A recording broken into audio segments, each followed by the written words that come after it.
Hello, ladies and gentlemen, and welcome back to Not That Bad, a movie podcast. Today, we have an exciting conversation about an exciting movie from an exciting guest. But first, I got to go through the same old boring intros. Me, of course, you know me as Connor, aka the guy from LL Cool J's romance novel. And here next to me, we have my everyday co-host, the illustrious Mr. Gabe Tice. Gabe, how you doing, buddy? He always tries to make me blush. Always.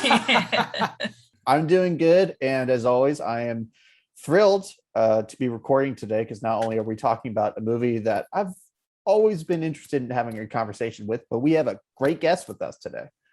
Yes, we do. Victoria, welcome to the show. It's pronounced Rasmussen, right? We've always talked online. So is it Rasmussen or Rasmussen?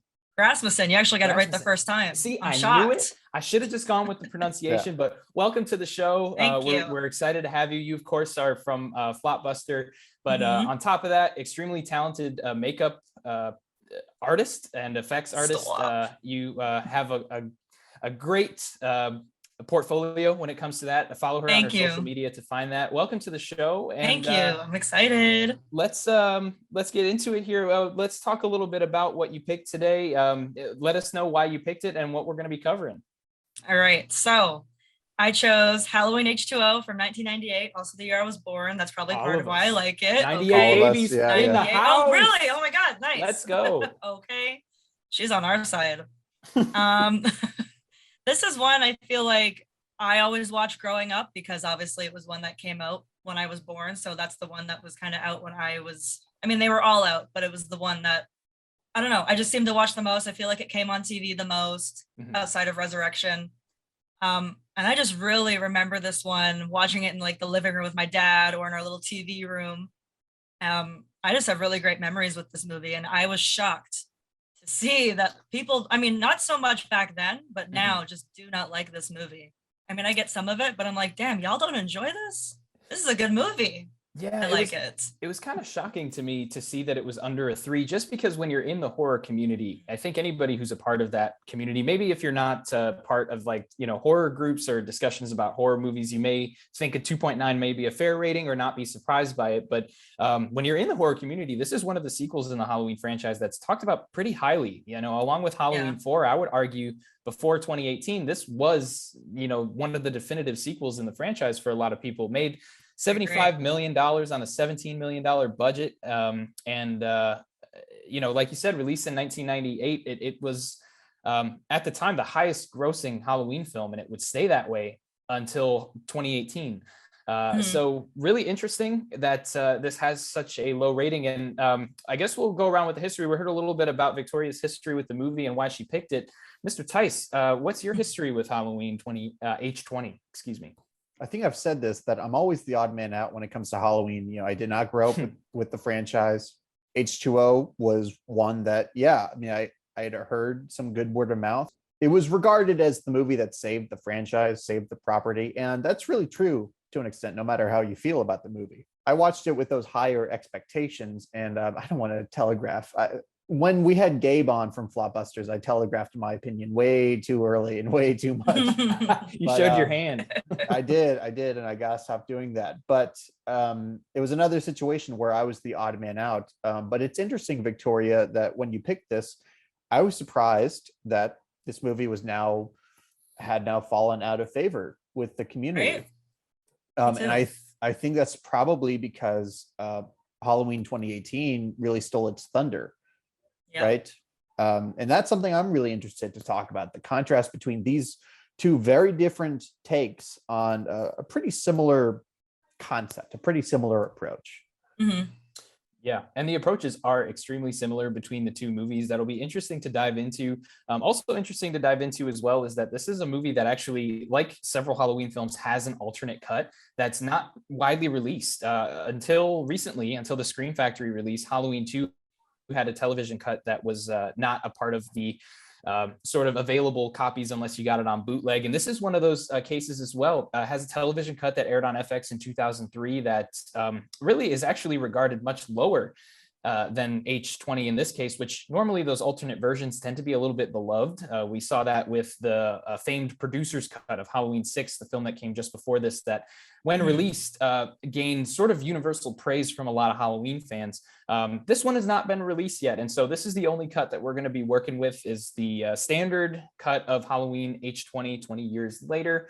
I say, hey, I mean, let's kick it off and let's get into the good column. I want to start with you, Victoria, here. If you want to run through one of your pros in the movie, we'd love to hear it. I'm going to start with the big one. The soundtrack is unreal in this one. I feel like it is so good. It was obviously John Ottman, who I was looking up, doing more research on. He's done The Nice Guys. He did the first Orphan, House of Wax. Oh, wow. So he's seasoned. I think the Halloween theme itself sounds really, really good. There's like really good bass. It really hits deep. Like, me and my dad will listen to it in the car, and like he'll crank it and the whole car just vibrates. And I'm like, yep, that's a good Halloween theme. But then I was also reading, I didn't know that they used some of the stuff from Scream and Scream 2 maybe, which he was not happy about. So I'll probably have to go back and listen to where those are. But obviously it's the same director, or sorry, not the same director. Is it Steve Miner? I know he did Friday the 13th part 2 and 3. He didn't direct Scream. I lied, but it was very similar post Scream. So yes. I think the soundtrack is just super, super strong. That's one of my favorite parts. That's like the first one I have written down. Okay. Yeah. It's interesting with the score. I have a very interesting relationship with it because I think it's extremely well done. And I think in most any other horror film that would have come out around this time, and truthfully, that's one of the things that people do say about this movie, which we will talk about later. But it does feel like a movie that came out from the studio of Miramax in 1998, because a lot of them that came out around that time did have a similar sort of soundtrack, which is why I think it's hard to kind of place some of those tracks that they might have taken from a Scream film, because the score does sound like it's from a Scream film for the most part. I mean, really, this movie sort of feels like it takes place in that same universe, just with the characters that we know from the Halloween franchise. So I have a complicated relationship with the score from my side, because on one hand, it's extremely well done from start to finish. It sounds great. But on the other, I think it contributes to part of the movie not feeling like a traditional Halloween film up until that point. And I'm curious, Gabe, is this one of your pros? And if not, I guess kind of discuss a little bit about how you feel about the score. Yeah, so the big thing with this movie is it has more production value than the franchise had ever seen, for better and for worse. Unfortunately, the score just falls into the latter category for me. I appreciate some of the moments when he's not trying to evoke Halloween, like John Carpenter's theme, when he's just, when he's kind of going on his own path. And I think that's probably something that I wish he would have done more of, just because, I mean, again, for better or for worse, this doesn't capture Halloween to me. It really belongs more in the conversation of other 90s era slasher movies. Well, and I'll say too, I think Victoria had an excellent point. And I think, if I want to imagine for a moment that somebody's coming into the Halloween franchise with this movie. And I think that the score would be probably the one thing they would take away from it, that they would be really upset with, going back to some of those older films where it's much more piano based and it's not as, for lack of a better term, theatrical. And I think this is the one time that it kind of goes theatrical. And weirdly enough, I think, in my personal opinion, I always think that the resurrection theme is slightly better, because it does go back to the roots, but it keeps some of those cinematic aspects. It's actually the one that's used on a lot of the, those standing Michael Myers figures that they sell at like the Halloween stores. Most of the time we'll use that theme because it's such a good balance of the two. So I think as far as like the score goes, I think it did a good job of taking what was there and making it more theatrical. But for people who are looking for a Halloween experience, it might not be what ideal for them. I think it's extremely well done. And I could definitely see cranking this in the car and just getting it real loud. And the bass is really big on it. I guess that makes sense that it's more theatrical, but I feel like that also kind of matches this one. Yeah. I feel like H2O really feels like, at the time it was like the grand finale of the Halloween series. So that kind of makes sense, actually. Definitely should have been. Right. Okay. Yeah. and it feels like that too. The movie tries to present itself in a big way, I think it does it in a good way in a lot of ways. Now, Gabe, I'm curious if did you want to introduce maybe your first pro? Sure. Yeah. While we move past that, the acting is quite well done. It's in really good taste all across the board. Not every character really finds their place in the movie, but obviously the big one is Jamie Lee Curtis, just the fact that she returned, the fact that she's here even after becoming an A-list celebrity. You got to respect the hell out of her. And obviously she's still showing this franchise love and affection all these years later. Nobody's acting like they're in a slasher movie. Like, everybody was really trying to bring their A game, trying to prove their salt as an actor, because we have a number of up and comers who went on to be big stars, right? Josh Hartnett, oh God, Michelle Williams. Yeah, Michelle Williams, the very the very big star that came from this. And I see all of their early promise here. LL Cool J is somebody that obviously people, I think, will just be annoyed that he's in the movie in the first place. But if you didn't know he was a rapper, you would not have a problem with his performance. He really doesn't stick out in any problematic way. So, like, across the board, I think the actors all did a hell of a good job and treated this project with respect. Yeah. Oh, and that's the thing too. And like, I'll talk about like a few of the things that I wrote down in the pro section here, because it actually has to do with what you said there.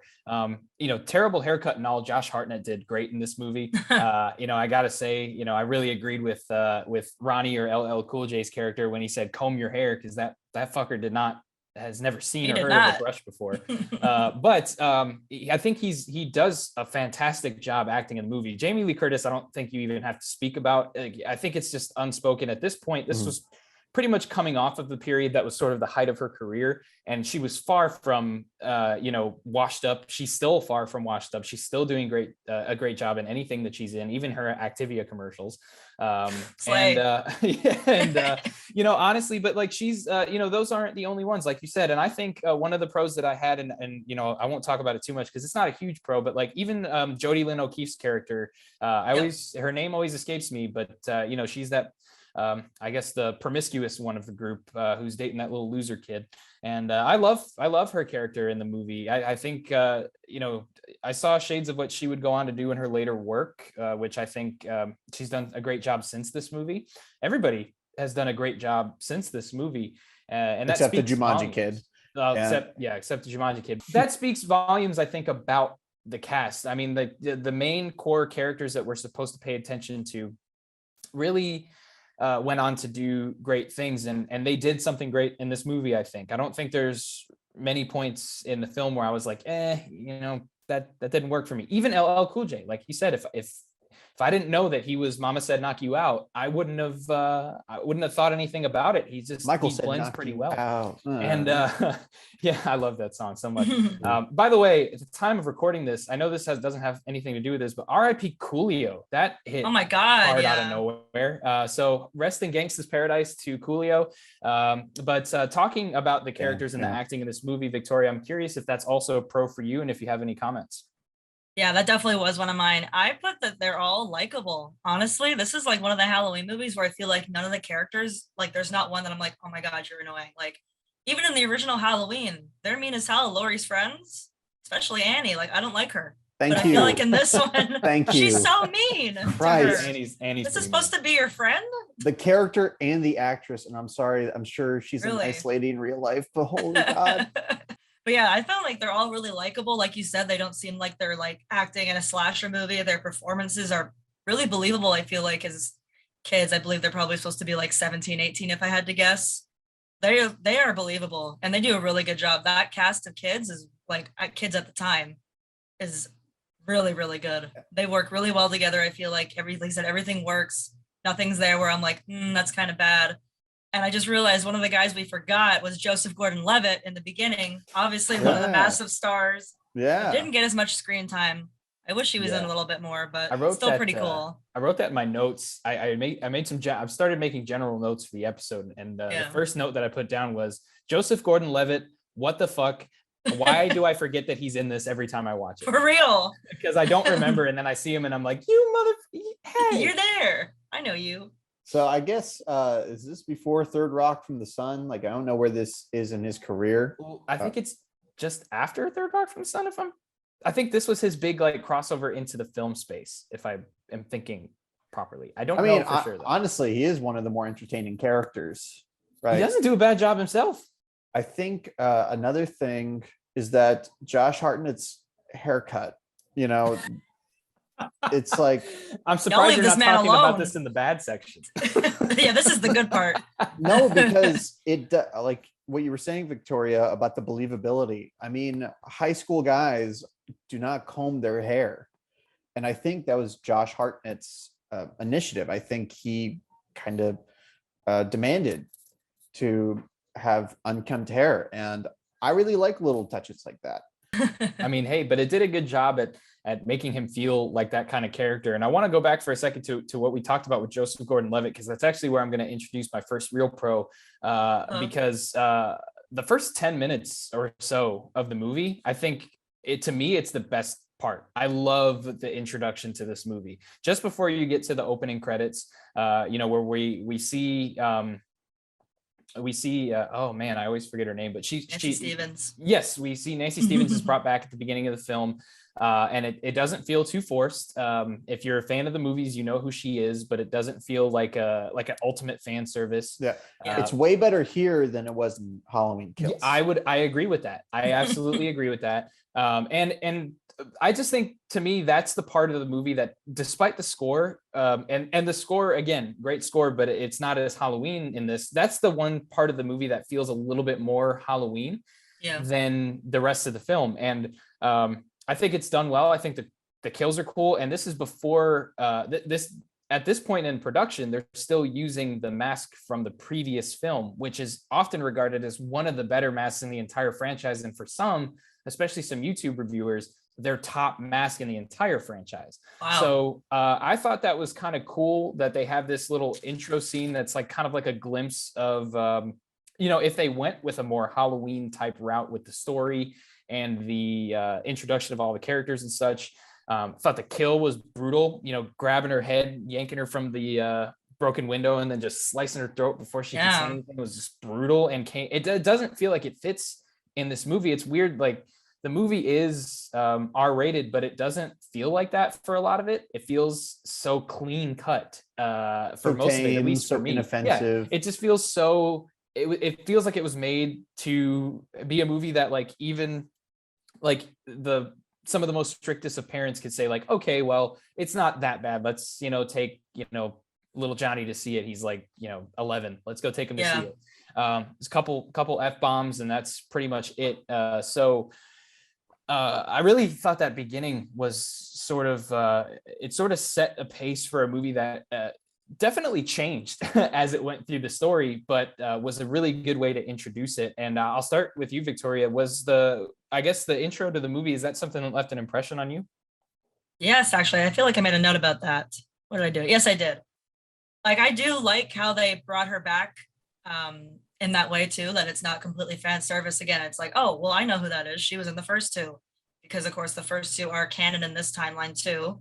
Which is very strange to see that 2 is also part of the timeline. I Right? thought for sure, I thinking have back, that it was just 1, but thoughts about that. It's very lightly mentioned. It's not really mentioned. no burns.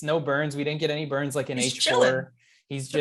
He's just like the cleanest Michael Myers you've ever seen. He looks primed and ready to go. The polar opposite of the movie we just talked about on Flopbuster at the time of this recording, which is Halloween 2. This is like the exact polar opposite. Yep. But continue. I kind of wrote that I feel like maybe in a way that's not as intense as Laurie, obviously, that maybe she also could feel like Michael is not completely gone, because I feel like that the part that's mentioned in this movie that kind of ties it is, I think Laurie says that she didn't see his ashes. So with the break-in, she's got to be thinking, well, who else is it? Like, who else wants to break into my house with my files? I took care of Dr. Loomis. So it's kind of that nagging feeling like, well, maybe it's still him. And I feel like it's kind of, what's the word I'm looking for? Kind of suggested. I don't feel like that's not the word, but that's what I'm going to use. Implied. That's the word. Implied. Maybe that she could still feel that way. Yeah. Yeah. But the fact, I think it's funny too that she runs to her 2 teenage neighbors, like these young boys, like, y'all gotta protect me. But I really like her character in this. Like I said, a little bit more than in Halloween Kills. She was a bit much, but I like her. She still cared about Loomis. Not saying she didn't in the new one, but like obviously she took care of him. All the files are there. I really like her comeback in this one. I feel like it's really well done. And Mr. Tice. Well, first off, I mean, this is the only part of the movie that takes place in Illinois, so it Home just state. I feel like that is a moment in the film where things are there's a groove going on, you know. The cinematography is a little moodier and Good kind of autumn feel too. yeah, Yep. yeah, exactly. Very good. I don't think this is like a great opening. I don't think it's not like a highlight of the series to me. Oh wow. But Okay. if the movie had stayed this course, it would be a different movie. So it's kind of It'd be even completely imagine different. that. Yeah, I it'd be mean, completely different. it's hard to imagine that movie kind of sticking with that throughout the whole thing, just because of even like the score that was in it. I felt like some of it was out of place for that intro scene, and it didn't detract from it for me at all. But it was the only part of the movie where it stuck out as like, okay, this is what the movie's going for, and I get that, and that score fits what the movie's going for. But except for that beginning scene, Yeah. you know, even though I love it, I don't think it detracted. But I'm with you. Yeah. You know, that's the thing too, and that this is one of those movies that I feel like what we talk about in the pro section is going to be very subjective to how we watch the film. And I'm curious, Victoria, did you have another pro that you wanted to highlight? I feel like it's just like a fun time. I feel like it's a really fun movie. Obviously, it very much feels like a post-Scream movie with Dimension. They had just done that, and obviously it is post-Scream. And that's, you know, a lot of people's cons, which we'll get into later, but I feel like it's just fun. Like, this is one I can put on at any time, and like I know it's just going to be a good movie. Like, I know what to expect. It's a good time. Don't know what to watch, put on Halloween H20, and like I feel like it doesn't take itself too seriously outside of the trauma, which actually it does do really, really well with Laurie.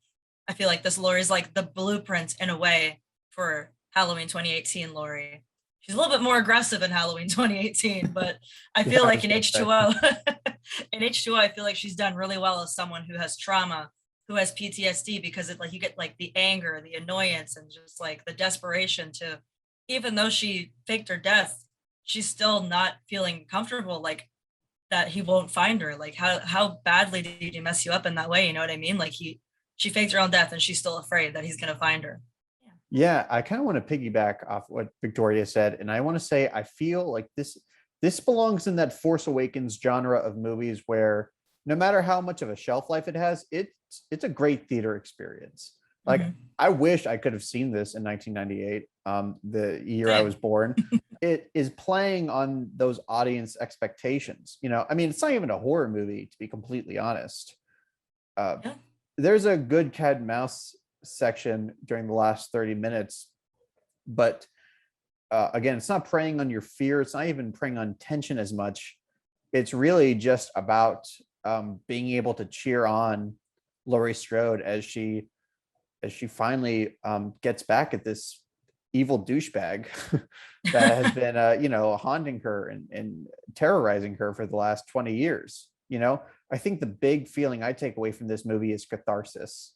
And that's not something most of these films offer. This really is just the polar opposite of the Rob Zombie stuff. Yeah. And you know, this movie is divisive, and those movies are divisive. I'm guessing if you took a survey, more people would like this one. It's So, just yeah. yeah, Probably. unfortunately, in my opinion. But I like how we have those two completely different experiences, and that's the cool thing about a long-running franchise. Even though we complain about the mediocre sequels, the cool thing is you really do have a choose your own adventure, a wide variety of stuff. You know, if you want the creepy stuff, go to the first one. If you want the violent stuff, go to the Rob Zombie stuff. If you want just a fun, you know, I don't want to say enjoyable just so generically, but you know, kind of like this feels more like almost like an action movie, then you can go to Halloween Water, as I call it. Halloween Water. This feels like one that you would play at a sleepover, probably, like bunch of teenage girls. This is the Halloween movie that they'd be most into. Yeah, it's the funnest for sure. And that's one of my points for the good is I really think they did a great job at separating it enough to appreciate it in a different way than you appreciate Halloween and then the Thorn trilogy and Rob Zombie's films and the 2018 movies onward. It's a different experience, and it's like you said, it's a choose your own adventure story, and this is one that maybe depending on where I end in the final act here, maybe I'll be adding. I definitely appreciated it a lot more this time when watching it. So I got to completely agree with both of you there. I just think it's one of those things where there's so much that feels different about this movie, and I think I'm growing to appreciate that a lot more. Yeah, my last big pro is the ending. It's I think the most iconic thing about this movie. It is such a shame that Halloween Resurrection did what it did, undermined that ending. But obviously, in the headcanon of most fans, this is where the story of Michael and Laurie ends. And I think it's also great because there is so many different ways to interpret it. Like, Michael, is he actually reaching out genuinely? Is he trying to save his own ass? This movie humanizes Michael in ways that I don't care for, but this is actually a moment that does strike a deep chord with me. To go out on that note, it's commendable. It's probably my second favorite ending of the entire franchise. Especially because you have the original score kick in after that, after she takes his head off. Yes, it just you feels do. complete. Yes. Yeah, I mean, that's totally fair. And that's the highlight to a lot of people, right? I think so many people, whether they hate this movie or love this movie, highlight the ending as something that's just sort of, for some, it's above the film. For others, it's just another reason why it's one of the best sequels for them. I know so many YouTubers have talked about their Halloween rankings and have this film so close to the top. And one of the reasons that they'll discuss a lot of times is that ending, the crescendo, if you will, of this relationship between Michael and Laurie, something that we as moviegoers at the time of recording this are going to be seeing later on in October with the release of Halloween Ends, supposedly another ending, and hopefully it's one that does as much for fans as this one did. And Victoria, I did hear you agreeing with a lot of what he said there. Is that something that you would also highlight as a pro, or something that maybe just adds a little bit for you? I feel like it's definitely a pro. I mean, I really like what Gabe said about it, like strikes a chord in you when she's reaching out to him, he's reaching out to her. You kind of have a moment. It's like, in the end, it's still her brother. I mean, obviously she's got really strong feelings both ways. I feel like yes, it's my brother, but I've also been terrorized for now 20 years. I feel bad for Michael for a second, if I'm being honest. Like, poor dude. Like, sure, yeah, he's violent, but damn, that's still family. But then, she immediately switches gears and just takes it out, and it feels like complete. Like, oh my God, yeah, Michael's dead. Like, that's it. She did it. She beat her fears. Like, I feel like, again, it's a really, really strong ending. Which, since you're talking about ends, I'm a little scared it's not going to be, satisfying in that way, or feel like get the closure that you got with Halloween H20, which again was really, really good. Yeah. I just don't see how ends could be as satisfying as what this movie did.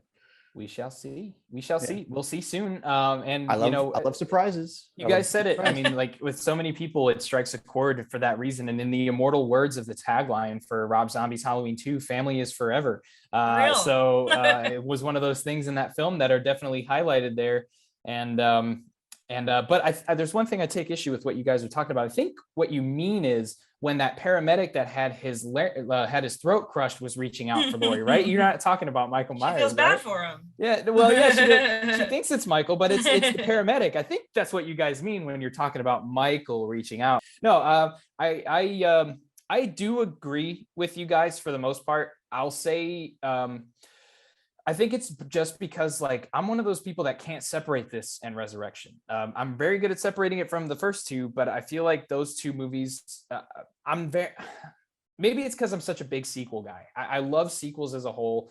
And seeing this end this way and knowing there's a continuation of this direct story, it's hard for me to break that mode. So the ending is a good ending, but it felt like the wrong time to do it, because you're just bringing back this character that, like, you're expecting this to save the franchise. And that's what they were expecting. They were expecting this to be, it's why Mustafa Akkad allowed some of the changes that Miramax wanted to make, because they thought this would be the movie that saved it. So it felt a little weird to kill off not your title character, but your most important character, arguably, in the series. Well, I actually think Steve Miner and Jamie Lee Curtis weren't trying to revive it. They wanted to go out on a high note. They wanted to end it on a high note. Right. It was super naive to think that the franchise would have ended after that. I think I agree with you. I mean, I think the Akkads are always wanting to make something new and fresh and liven the franchise up. And the directors aren't always on page with that. And that's something that we see pretty commonly throughout the Halloween franchise, is that the Akkads sort of have one way of looking at it and the director and cast have a different way of looking at it. We saw that with Halloween 5. We saw that with Halloween 6, and then we saw that with this one, and then we even saw that with Resurrection and the Rob even Zombie Rob one. Zombies. Yeah. So most of this franchise has been at odds with itself, basically. So I'm definitely not marking it as a con. I don't think the ending's a con at all. I think it's a great way to end the movie. I have a harder time putting it as a pro, simply because I have a hard time of saying that's the end of the story. And if I could separate that, it would be in the pro column, easy for me. But instead, the thing that I have to highlight as my final very small pro is the fact that Michael Myers flies 20 feet off of a balcony through a table, and all I can hear in my head is JR from the WWF saying, "By God, Michael Myers just fell 20 feet through a table." So I love that part, and that's going to be the last pro I have to highlight in this section, because man, I just love seeing some things that remind me of wrestling in any movies, especially from that time period. But does anybody else have any other pros that they want to highlight? Victoria, do you have one you want to bring up? Well, I kind of just want to circle back to the ending that we were just talking about. And I feel like it can be a pro and a con. The more I was thinking about it, like pro probably for people who got to see it at the time, because it was very definitive ending. But like you were saying, I was kind of thinking about it more. That's probably true for people now who maybe haven't seen all the Halloween movies, but know there's a lot. How can you watch this one and feel, it's probably hard to feel like it's a concrete ending when you know already going into it that there's another one after. It's like, oh, well, it doesn't have the same amount of like feeling to it. Like, wow, he's really dead. The same amount of tension. It's kind of like, well, there's another one after this, so he can't be dead. But that's a criticism you can make about any movie in this franchise. I remember seeing Halloween 2018, and a lot of people were cheering when they saw Michael in the Flames. I just wanted to turn around and say, you know, he's going to be back, right? Right. Okay. As soon as he disappeared, I'm like, well, I guess there's another one. Yes, that is more of a con to some of these films, because previously, if you're watching these as they're coming out, you don't know every single time that there's going to be a sequel. You know, there's probably going to be one, and that they could continue this story. But like, let's look at Halloween 4, for example. The cliffhanger was not that Michael was coming back. That's not what we got. But he did. He ended up coming back. let's swam his way down the river.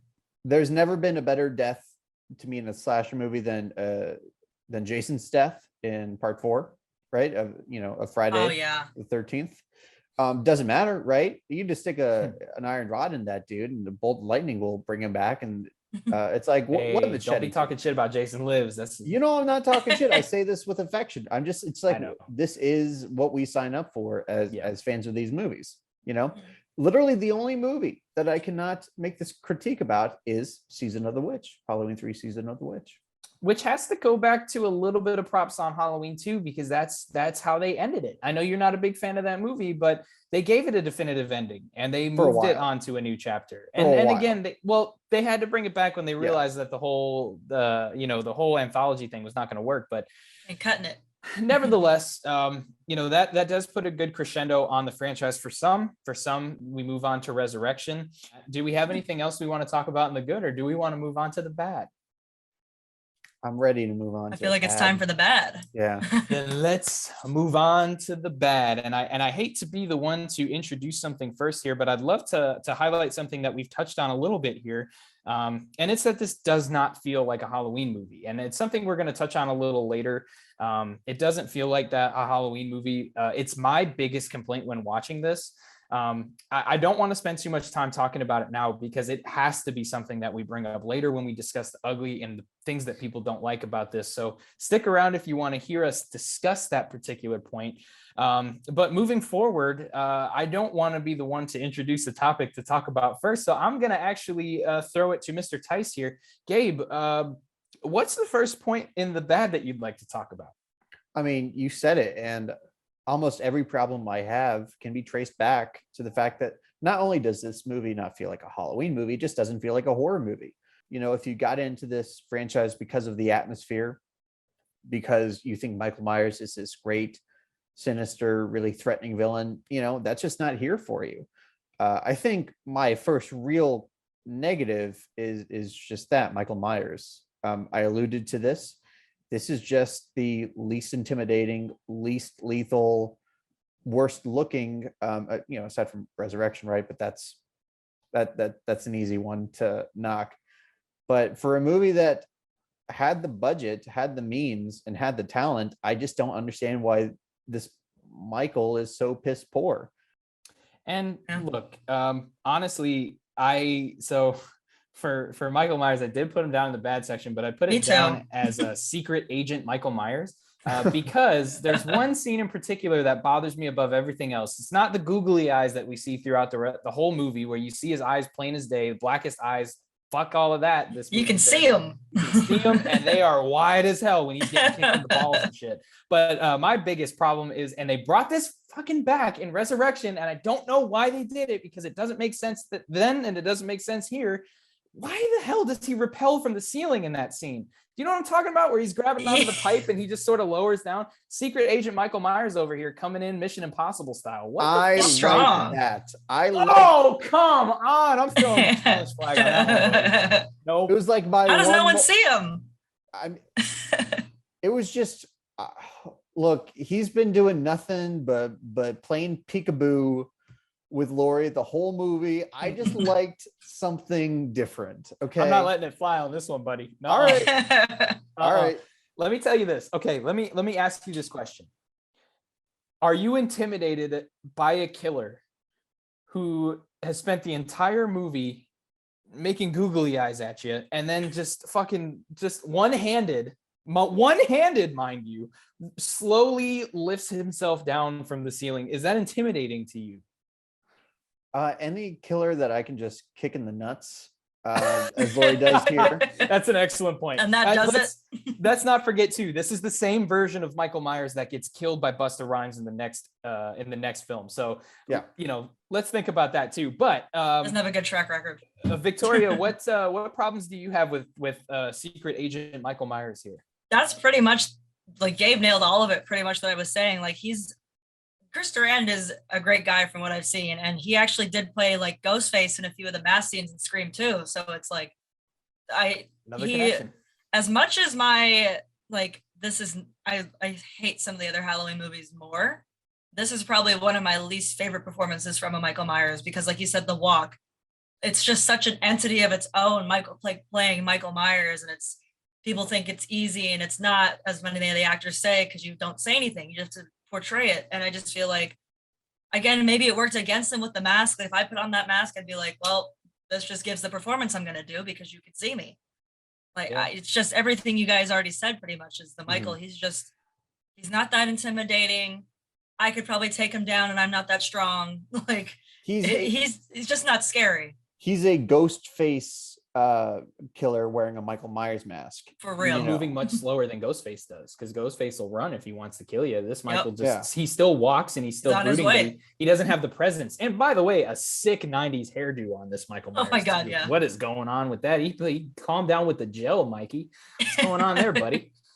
He's been working out. He's been he's doing like his hair. He's been preparing GTL for last 20 years, man. He's just doing one-handed pull-ups and throwing that gel on his hair. Yeah. And I'll touch on the mask real briefly. I don't usually like to harp on things like the design of a mask. Masks, excuse me. Plural. The many masks we get. And that's something we'll get into later, by the way. So if he doesn't give too much detail, everybody stick around. But yeah. I mean, because there's so much lore to the masks of the Halloween franchise. It's fascinating. Yeah. You could write a book about all the masks and the stories behind them, and the production snafus with them, like this movie had. Look, and like, this isn't my least favorite mask even in the franchise. I mean, Connor, I don't want to break your heart, but I think which is my least favorite mask. And I think that I'm gonna stab you if you say it. So I'm scared. I don't know. Hear it. Yeah. Halloween 2. Go ahead. Let me do earmuffs. Halloween 4 all day long. I just cannot stand the look of Michael in that movie. But this movie doesn't have just one bad mask. It has 4. Including one that's computer generated. So that shit is insane. Every time I see it, I'm always like, Tony, look, it's coming up. It blows my mind. And that's something that is extremely contested when it comes to the fan reaction. So it's something that we're certainly going to be getting into at some point. But Victoria, besides Michael Myers, what other cons are we looking at from you here? This one has a lot of fake out scares. A lot of it's the other character sneaking up on them, and it's multiple times. I'm like, oh my god, dude! Like, it's kind of the same as like Jason X, which we talked about on Flopbuster a while ago. Like, there's a lot of, oh, well, he's actually not going to hurt us. Just kidding. And they like turn their back on Jason. This one is a lot of the characters. Oh my god, don't do that again. Oh my god, you scared me. Like, it's just a lot of scares that are not like suspense, and then it's no one. It's But at not least- Michael. It's not a kill. It's just the other characters. But at least with Jason X, all of that is funny. You know, there's a Yeah, comic that works. value to that. Yeah, I mean, I think we were going to touch on this more in the ugly section because Yeah. that is one of the big complaints, and it's because it's so valid. In that first movie, you know, people don't talk about this much. There's a long stretch where there's really not much in the way of scare factor, you know, other than the occasional pop-ups by Michael Where's Waldo Myers. I like that. But that's because John Carpenter savors it, right? With John Carpenter, it feels purposeful. This one just Yeah. feels like 1990s post-Scream horror. Yeah, and well, that's the thing too, is like I think there's also a way that you can do the fake out scare successfully, and I hate to go back to Halloween 2 from '81 again, but I'll that's go back. that's well, hey, I like that's that an one. example of one that has a effective fake out jump scare with the cat. And I know the cat's like a little overplayed nowadays, but back then it was not something that was super overplayed. But the key to it is that they don't have a big sting in the score to go along with that. And every single fake out in this movie has a score sting to go along with it. And it's supposed to scare you. And it cheapens the scares that the movie is supposed to have. Because there are a few times where they do try to portray Michael as this sort of scary figure again. And they try to make it sort of creepy and they try to make you scared of him. But whether it's downplayed by a CGI mask or it's downplayed by the fact that if I'm already somebody who's susceptible to jump scares, which in paranormal movies, I very much am. Sometimes movies like this will get me. But if I'm one of those people, you've already got me 27 times. And now I don't care if you do it again. Cause now I'm like, okay, well, you know, it got real quiet. It's going to happen again. Or a character's walking slowly through a hallway again. I'm sure there's going to be a jump scare. So it's like, it did get overplayed. And I'm glad you brought this up because before we did talk about what we were going to discuss in the ugly section later on. And this is one of the things that we definitely were going to touch on eventually, but it's something that really, I mean, fans hated about this movie. And it just cheapens some of the viewing experience. I don't know what else I could say about it, but that. So now, Gabe, I'm guessing it's also a pretty big issue with you. Sure. I mean, it feels like if I didn't know it was Steve Miner, I would assume that this director had not worked in horror before, because it's just the kind of the everyman's concept of what a horror movie is. Just a jump scare every 7 to 10 minutes, accompanied by an obnoxious sting. I hate the musical stings in this movie. I should have mentioned that with the score. And the fact that the director, he actually made some of my favorite slasher movies of all time. That makes it sting. That makes it hurt a little bit. And I'm betting that Harvey fucking Weinstein was looking over his shoulder always up the to whole no time. good. Miramax is infamous for being one of those studios that just really sticks their nose in everything, especially at this time. Unless you've already made them a boatload of money and can be trusted to be on your own, they really get into, I mean, Kevin Smith has talked about it a million times. I know if Gabe from Flopbuster is listening, Kevin Smith reference, I know you're all about it. But Kevin Smith is one of those people who's talked about how terrible Miramax is to work with. And so many directors have talked about how as a studio, they were just awful in the 90s. And this movie feels like one of those. It feels like, because the reason I say that is some of the stings, like, they don't do what they're supposed to do. Like, there will be characters talking while the sting is going on, and you can't hear them because the score is so loud. So it feels like it's, I agree with you that's, you know, some of it with how many were in the movie and how many were kept. It feels like Steve Miner should have rolled it back a little bit, but I think a lot of that blame goes on, like you said, a Harvey Weinstein or Miramax, or, you know, just that group that's so heavily just put their nose into everything. And I know this isn't the first film that they did. I believe the first one they did was Halloween 6, but that didn't make them a ton of money. That pretty much failed compared to the rest of them. So yeah, I agree with both of you. I think this is a problem. And I think another thing that's a problem for me, and I don't know if this is controversial, but I don't like the setting at all. I love when it starts in Haddonfield, and I think it could have been a cool concept to do like look, I want to say this too. I am not totally against taking Michael out of Haddonfield. I like the fact that he's sort of this local legend in Haddonfield, but when I heard the story about Halloween 2 was supposed to be in a high rise in Chicago, I thought that was a really cool idea. I would have really wanted to see that in a Halloween sequel somewhere. So I'm not totally against taking him out of Haddonfield, but I think A, it has to make a little bit more sense, and B, it still has to have a presence. This place has no presence. It doesn't help Michael at all. It doesn't help the way they portray him at all. And it doesn't add anything to the movie. They barely play into it. Like, there's no scene where Michael's just slashing down a bunch of students, and there's no use of like, you know, like somebody pulls a school fire alarm to get him to look somewhere. There's no playing into it at all. You could have put this anywhere, and it would have felt like the same movie. And so that's what's disappointing to me. I really didn't like the setting. I think it really detracted from my experience in watching it. I'm curious with Victoria, is this something that you didn't like about the movie as well? Was it something that you put in your con section? It wasn't. I honestly didn't even really think about it until you were talking about it. I'm kind of like, yeah. And then I'm thinking about also the drive from Illinois to California. I'm like, bro, he must have been hauling ass. Oh like, my God. That's a long drive. But oh yeah. I mean, I didn't even think about the school stuff. Yeah, I feel like they definitely could have done more with that setting. I mean, maybe because it's a private school that they live on campus, it's a little bit different, but still, yeah, they could have slashed more students because he was there before they left. He could have definitely butchered some more people, or yeah, pulled the alarm, or just anything in general. Even the scene where he's kind of just outside the gate, they don't even really acknowledge it too much until later on. Like, he's right behind them. And it's supposed to be this private area. But yeah, I didn't even think about that till now. But yeah, that's a really good point, honestly.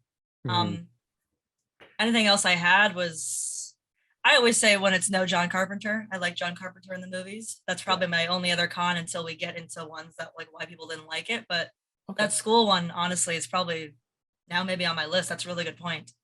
Oh, that's interesting. I actually didn't anticipate that growing on anybody who already like didn't have that as a con, because it's something that like, about it. Yeah, if you don't like clock anything about it, if it's not something that bothers you, or some people, you know, we talked about this in an episode that we covered, Child's Play 3, where I didn't really love the whole military academy thing at first. I've come around to that a little bit now. I was gonna bring that up. I've come around a little bit to that now, but it's something that some people think enhances it. Some people don't care at all. Mr. Tice, is this something that bothers you in this film? Does it contribute to your feeling of not being a Halloween movie? Yes. Yeah. I do want to contrast it with Child's Play 3 because, as you know, I was a big fan of that choice. I loved the military school setting in Child's Play 3. But this doesn't work because the setting in Child's Play 3 was really a great use of the premise of Child's Play. You know, Andy Barclay is a troubled kid. He's going to, you know, a place where they send troubled kids. It's a very hostile environment because it's that kind of alpha dog, you know, survival of the fittest. And then you throw Chucky in there, it's like a really great place for him to play around. And they played off of it too. There was many scenes where they played off of the fact that they were at a military school. Yeah. I mean, with this, I kept wondering why is this taking place at a private academy? Why is this taking place in California? Other than they wouldn't have to fly out to Illinois. That felt, you know, that felt like one of the lazier choices about the movie. This place, this campus, we don't even get to know it. Like, that's how lifeless the cinematography is to me. It just doesn't even show off the locale well. But what I do see, it's just not a good environment for Michael Myers. And at least I thought we were going to get some carnage, you know, again, like a lot of lambs to be slaughtered, right? No, they all go off to Yosemite. And then you have, you know, LL Cool J, who's a great rapper, but a terrible security guard. Oh.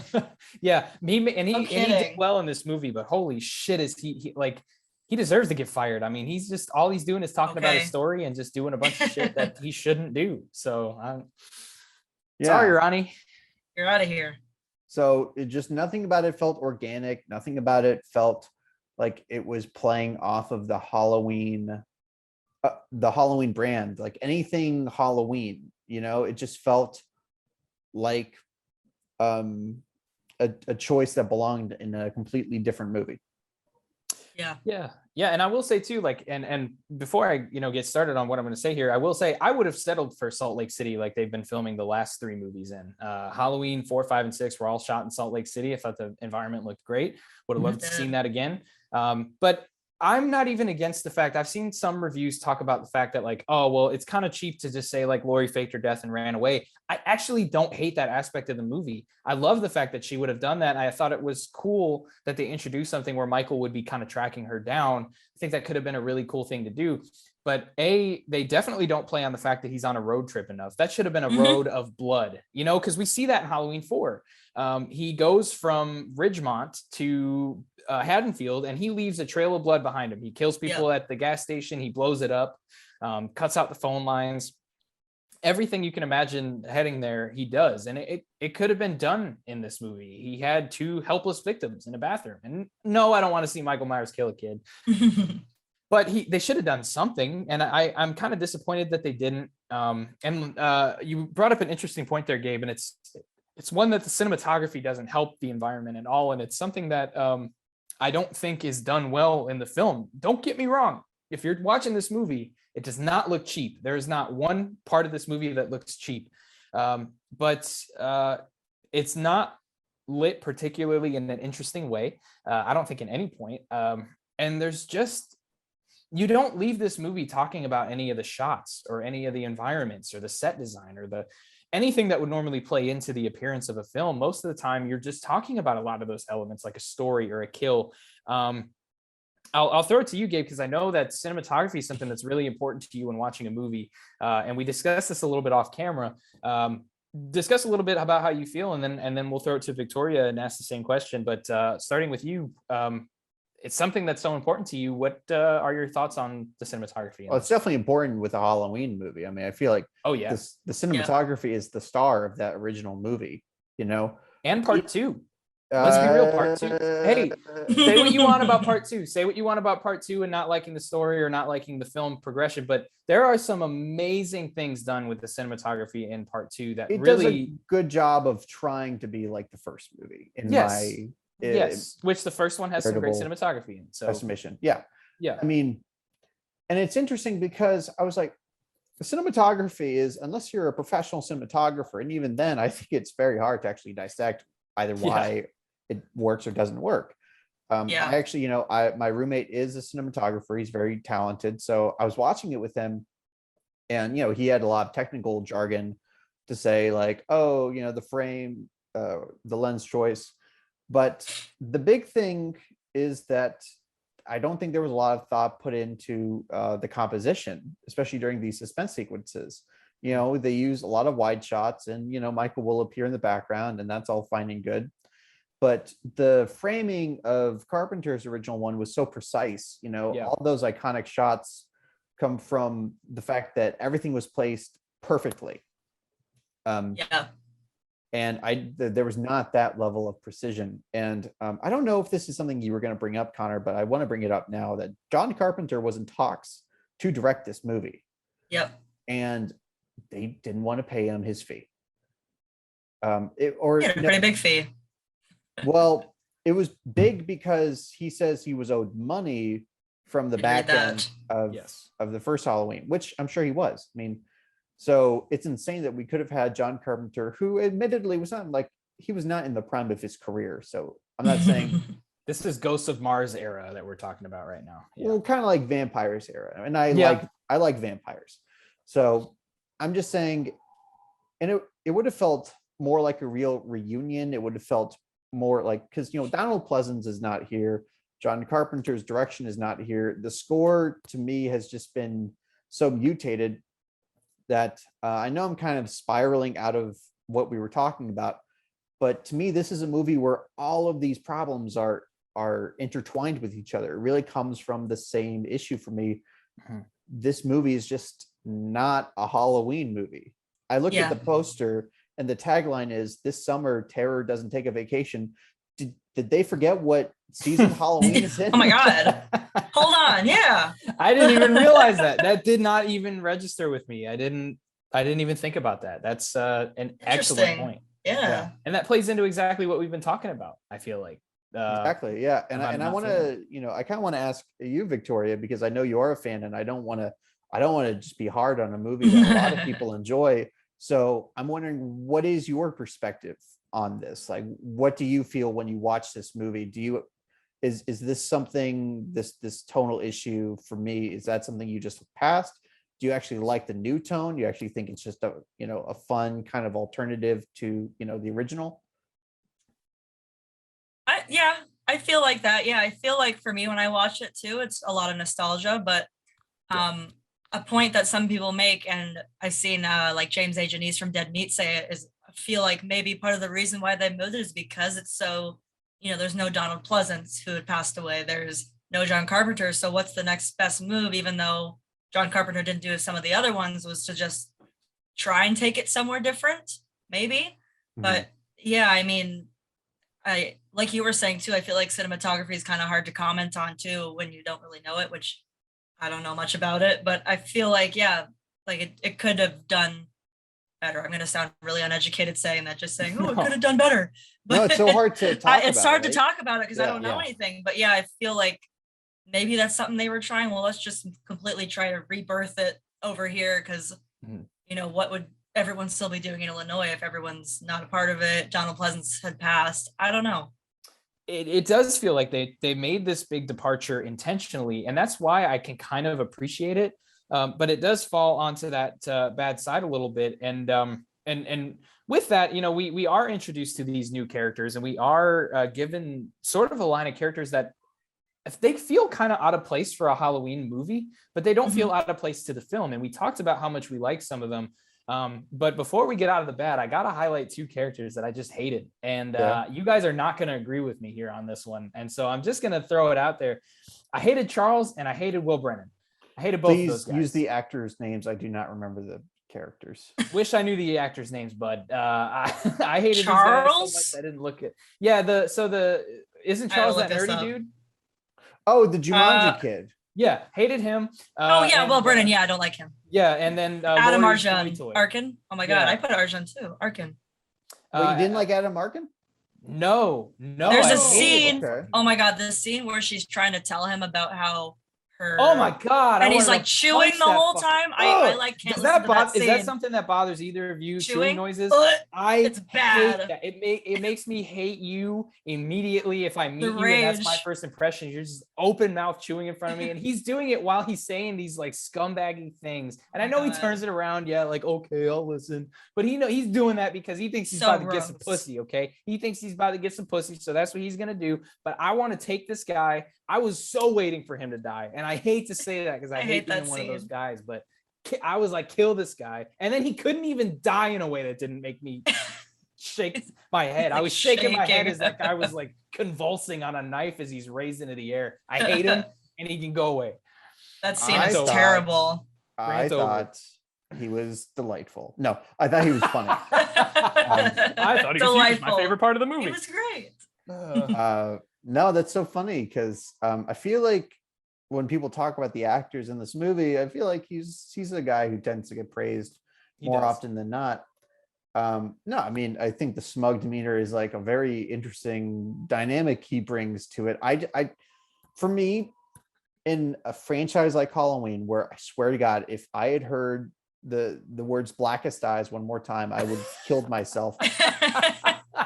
For him to come in and be like the anti-Donald Pleasance, like he's not even taking it seriously. Oh my God, yeah.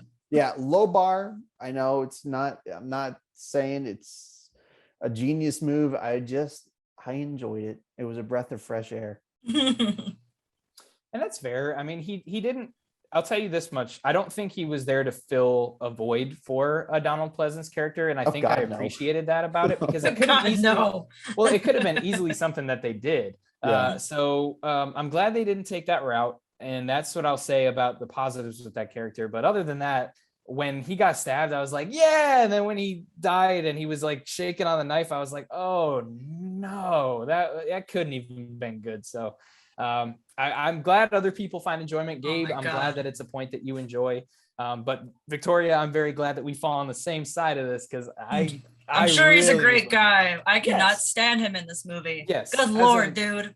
Yes, and I want to say that, and that's something that I want to say just throughout all of our criticisms of this. The guy who, the kid from Jumanji who played Charles in this movie, I don't have a problem with that guy. I'm sure he's swell.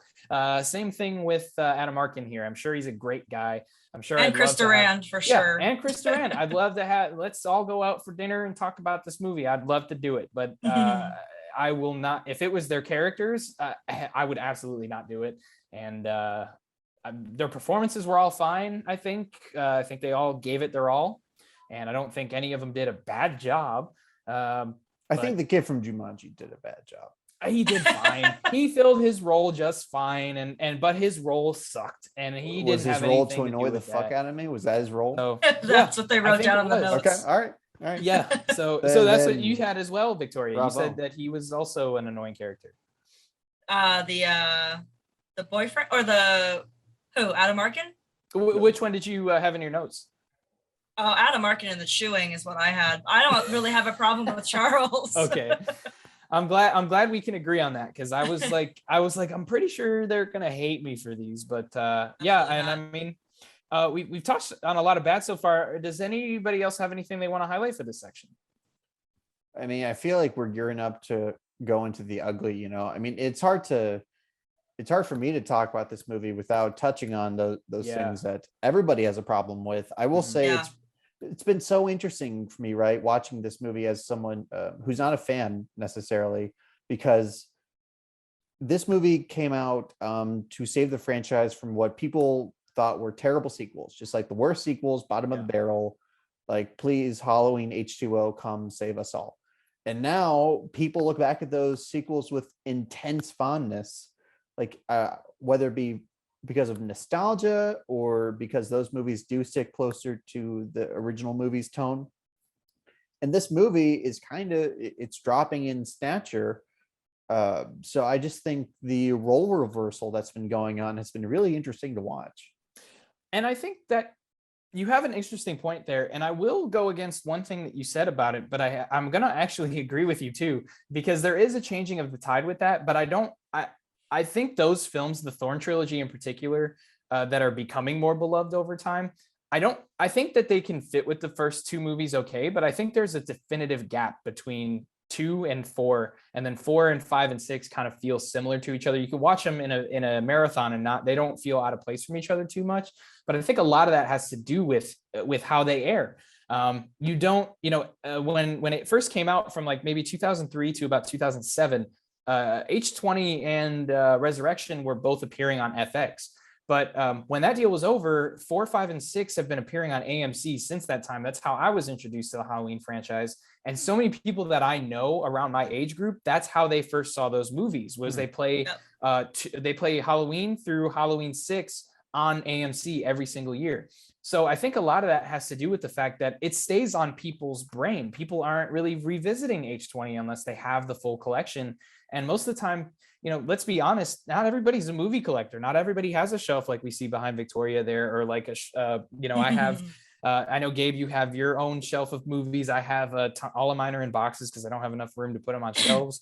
But with that, I mean, us within the community and fans of horror are definitely going to be revisiting these films, and they're going to be fresh on our minds. So our opinions are if they're updating on them, they're not updating as frequently because we're seeing them the same way that we saw them, last year. Very rarely do we change that quickly, but with the general public, they watch horror movies around Halloween, and that about ends it. Maybe they'll see a Conjuring, maybe they'll see an Insidious, but yeah. They're not going to seek out they're not going to be like me who watches Rob Zombie's Halloween 2 in January. They're not going to do that. So, I think AMC is really to thank for this weird changing of the tide, which I love it. I love the Thorn trilogy.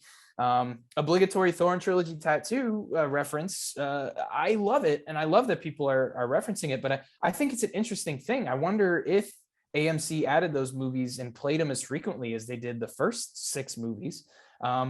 Would it be as beloved? I don't know. But that being said, we covered a lot in the bad here.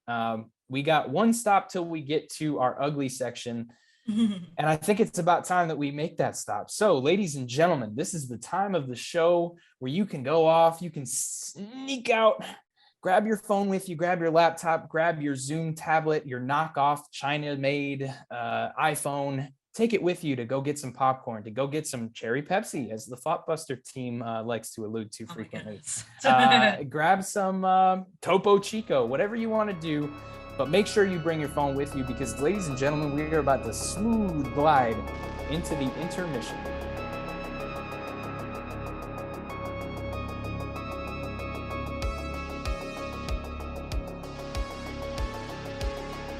Ladies and gentlemen, we have landed a nice smooth landing into the intermission segment. This is the segment of the show where I exhaust my lungs to the very brink of death. And I'm very excited to do so today, introducing some useless facts and connecting this film back to some of the other ones that I saw in the past and that we've covered on this show. So starting off with an easy one, softball. Many people know that Janet Leigh, the actress from the famous shower scene in Hitchcock's Psycho, appears alongside her daughter, Jamie Lee Curtis, in this film, where she plays Norma. But what many people don't know is that this is not the first time that they were in the same film. They would also appear in 1980's The Fog, directed by Halloween director John Carpenter. This is something that weirdly I didn't know, and I asked a bunch of people and they didn't know either. So I thought, let's start in there. But now I gotta exhaust myself here, and this is gonna be the fun one. So let's connect Halloween H20 back to some of the other great movies that we've covered on our podcast so far. So going a bit further back than the last 2 films here, but let's just dive right in. So H20 stars Josh Hartnett as John Tate or John Strode, however you want to call him. But Mr. Hartnett also appears in the 2001 Ridley Scott directed Black Hawk Down.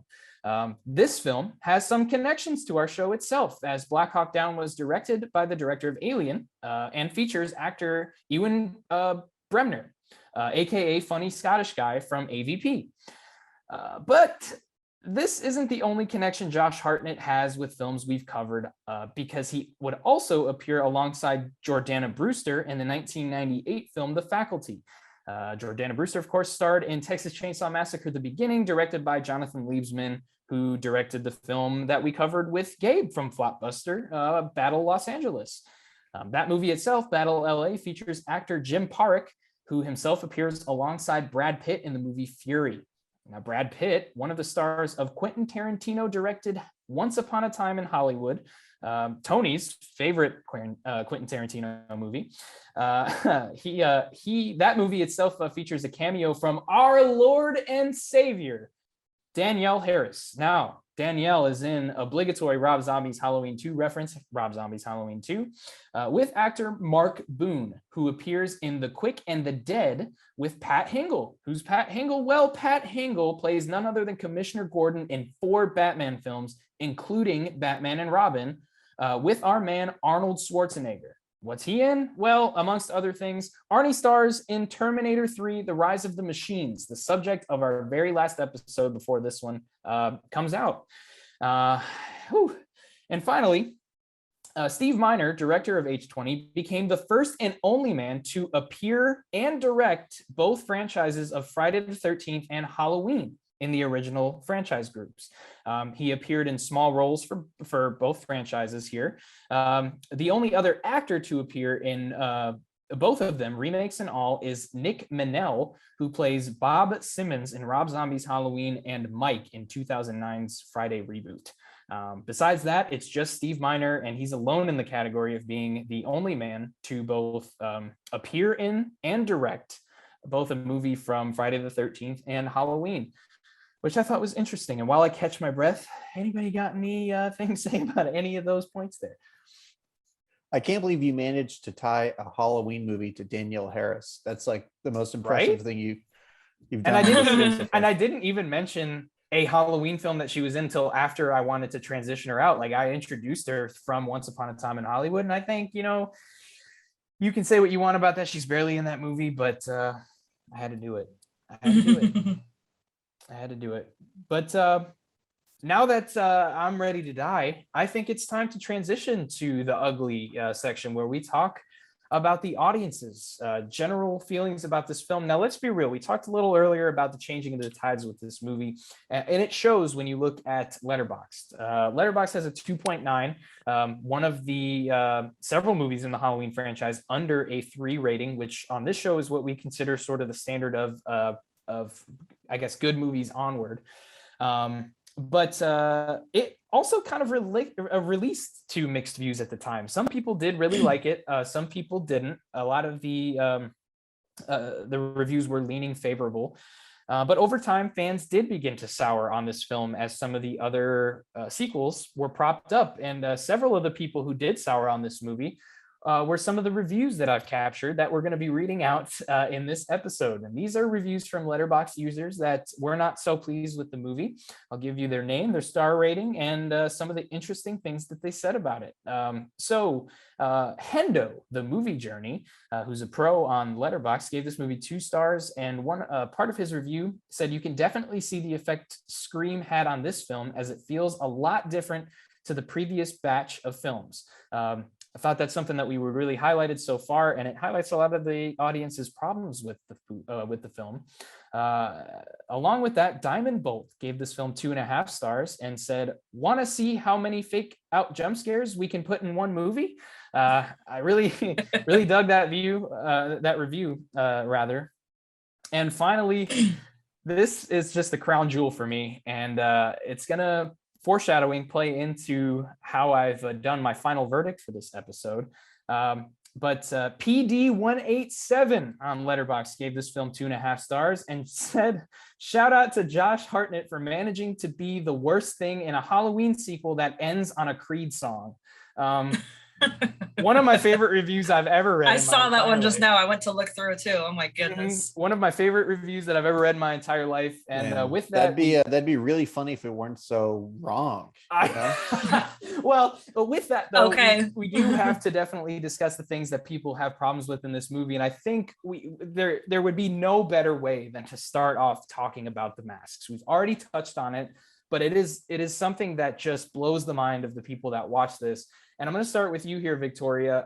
You've touched on it a little bit about how the masks feel throughout the movie, but what would you say about the masks? Is that something that's justified for the audience? And what other opinions would you say you have on it?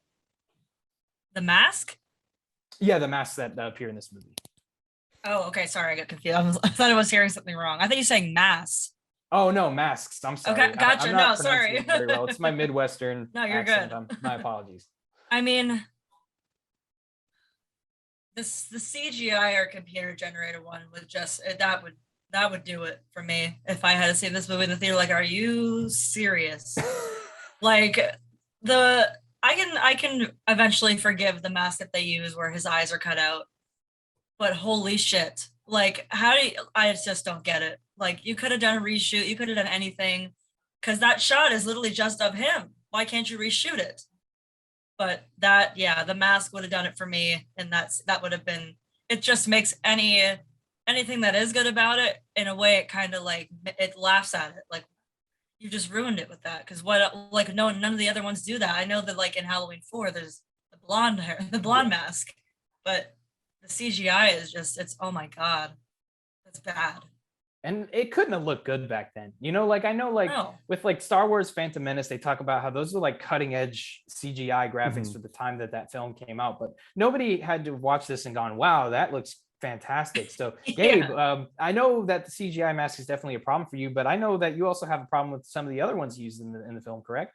Yeah, I have a problem with all of them. I mean, none of them. even the Every H6 single match one that they use at the beginning, or I think it's the way it fits on Chris Duran's face. Yeah. It's interesting because I never liked the Halloween 2 mask, the original 1981 mask. And wow. I was always like, why didn't they bring it back? I know, I'm so sorry. It's a little wow. Yeah. I mean, Yeah, I rarely hits hurt me in the Connor's heart. feelings so many times in one episode, but that's why No, it's just because it's my favorite look of the franchise. the Besides, original Halloween 2, yeah, your favorite look. Okay. it's my favorite look. We'll have a conversation about that off record. We're gonna talk about this off camera when we meet in person, so we can fist fight over it. No, Yeah. but go ahead. But so I was always like, why didn't they bring back the original mask? And then I learned that it was the original mask. It just fit differently on Dick Warlock's face. Yeah, Makes sense. Right. So it's a similar phenomenon here. It can't just be the right mask. It has to be the right guy inside the mask. And it's funny. I rewatched Rob Zombie's first Halloween a few nights ago, and I was struck by how many times you see Tyler Mane's eyes. But for some reason that didn't detract. If anything, it enhanced it. It enhanced the effect. But I think that's because Tyler Mane just gives a great performance as Michael Myers. So I think the mask just symbolizes everything that went wrong with the Myers, character here, the interpretation. I will say, talking about CGI, Connor, we've talked about poorly aged CGI, and I've gone on record saying I'm pretty forgiving of that. yeah. The problem is Yeah. how needless it was. I mean, Oh my Victoria God. laid it out. That's what I mean. I mean, it's a mask. You can do anything. You can just not have that shot in the movie, Okay. Have the Jumanji kid turnaround cut. That would have been way better than cutting to that. Whatever the fuck that was.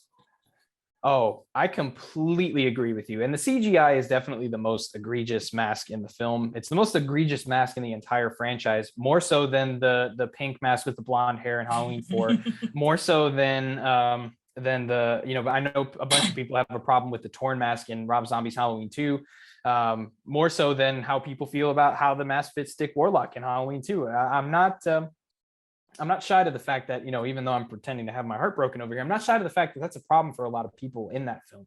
So, it's something that I can definitely see as a problem in this film. But for me, the CGI is completely unnecessary. It doesn't need to be there.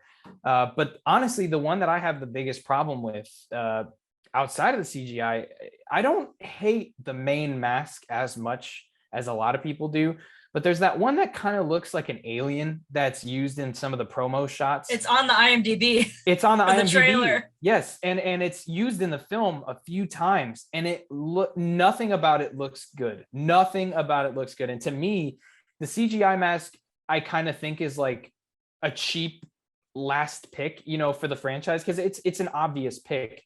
But the alien mask has got to be number 2, because those, I mean, nothing about that mask looks good. I don't know how it was cleared to be used on set.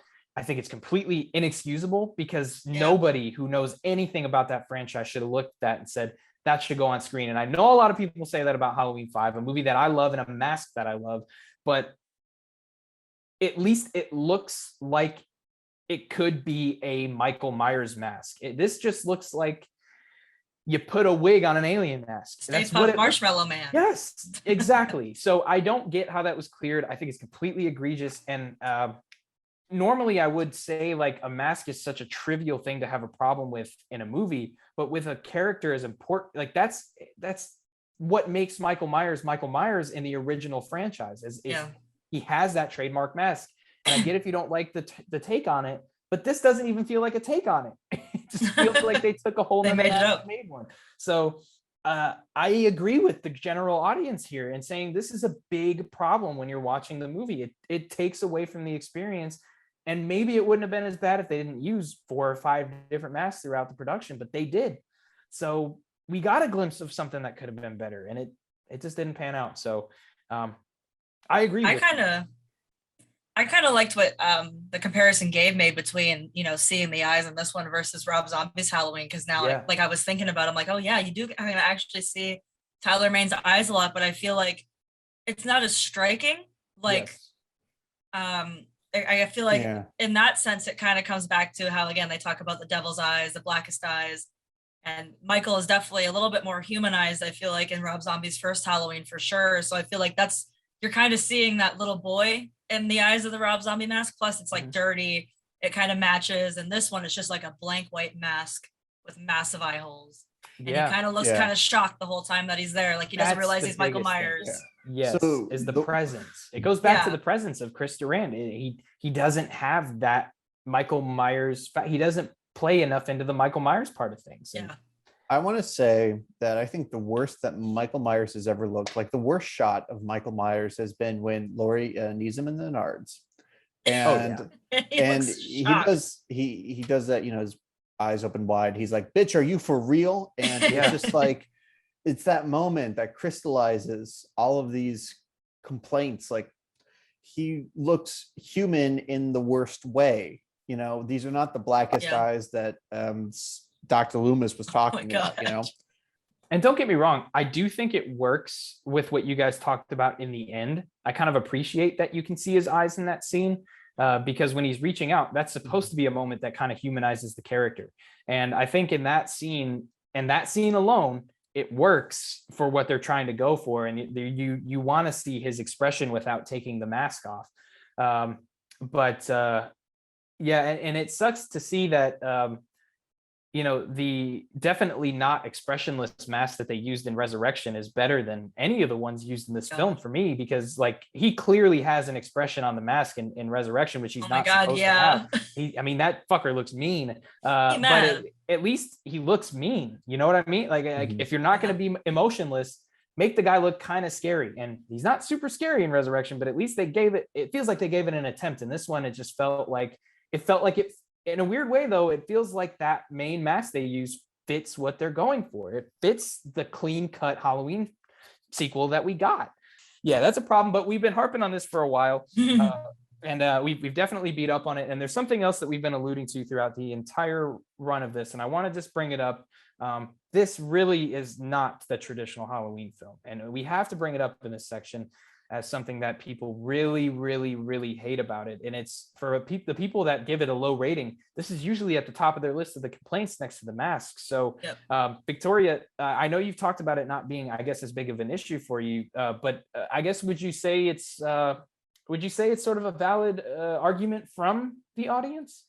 I mean, yeah, for sure. Like some of the reviews I was reading online is that people just thought it's another dead teenagers movie, which, I mean, you can kind of argue all of Halloween is, but I guess with the way it feels, which again, I keep saying it, but the post-Scream era movies were different.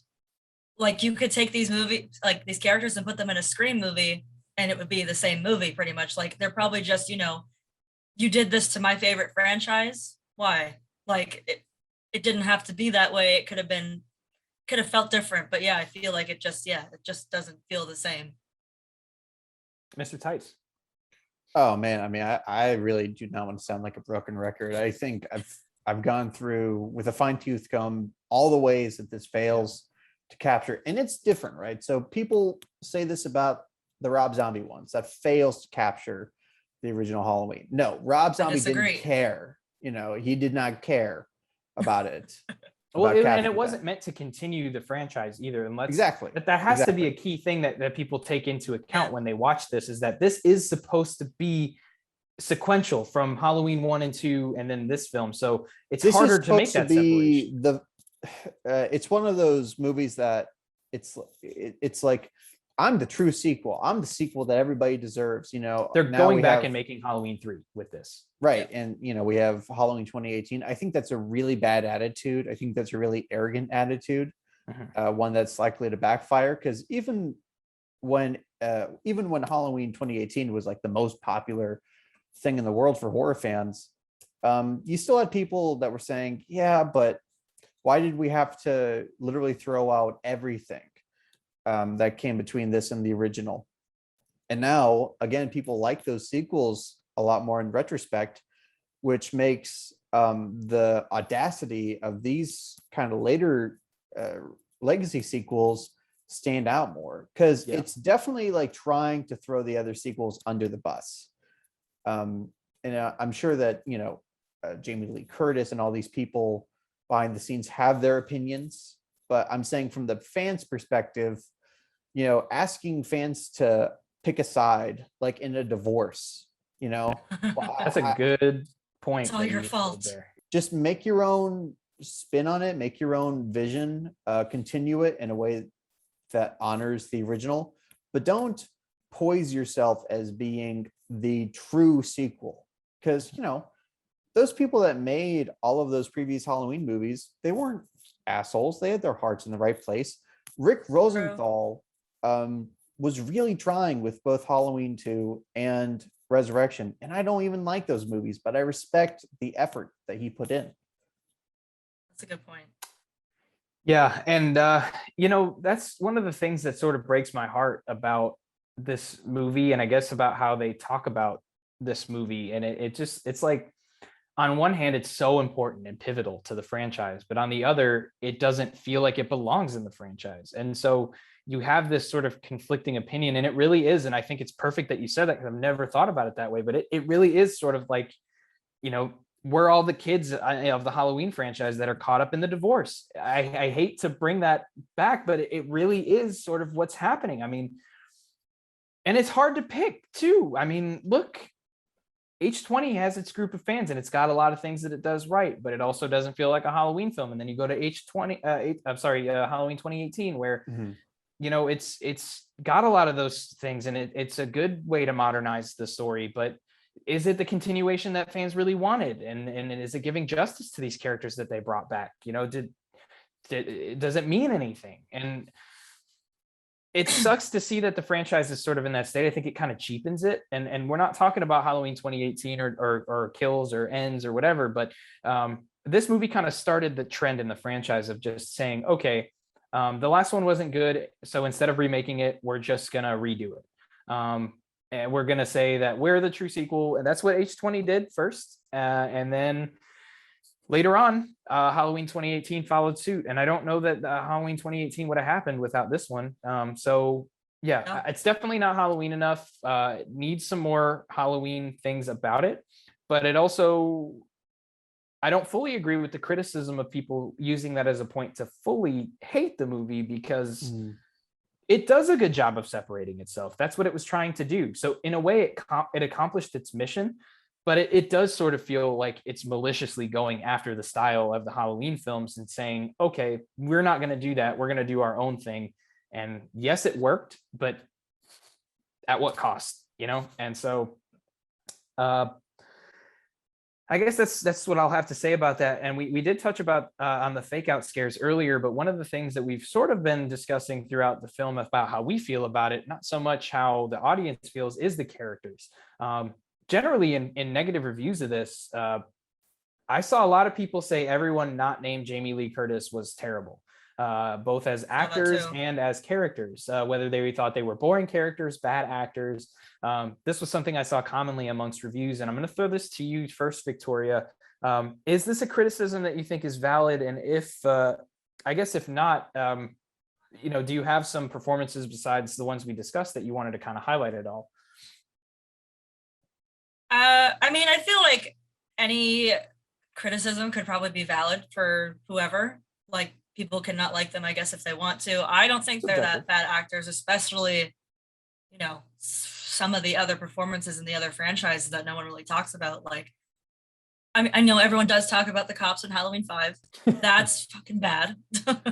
Even Paul Rudd in Halloween 6, it's Paul Rudd, but it's like, oh my God. It's but not people, it's Paul Stephen Rudd. It's not Paul Stephen Rudd. Okay, he's different. So, I mean, I feel like something Tony says a lot is an actor is only as good as the director and the direction that they're given.